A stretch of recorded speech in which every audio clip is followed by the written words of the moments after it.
Čau! Šodien mēs pastrādāsim ar pilos produktiem, kuru mums šeit dažādība ir, pamatīga. Un šodien mēs pagatavosim kartupeļu un jūras velšu čauderu ar kukurūzu. Pirmais, kas mums vajadzīgs, ir sviests. Pilosam te mums ir dažādākie, no kuriem izvēlēties. Es ņemšu šo te lielāko. Selerijas sīpoli iekšā.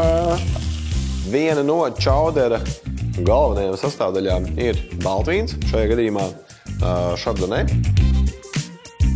Mēs varam arī pievienot ķiplokus, gāžam kārčīšus, pievienosim vēl sviestu, timijānu, kaltētu.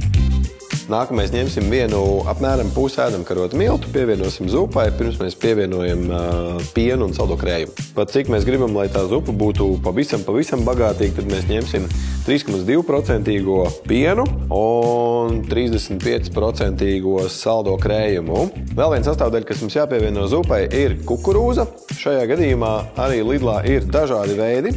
Es ņemšu šo te maziņo saldo. Zupa būtībā mums ir savārījusies, mums atlicis ir pievienot jūras veltes.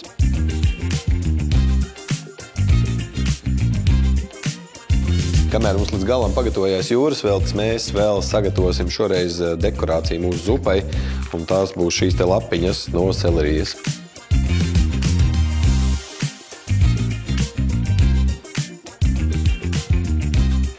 Silta, pildoša, garda, tumīga, izcila zupa ar pilos piena produktiem, lai jums labi garšo.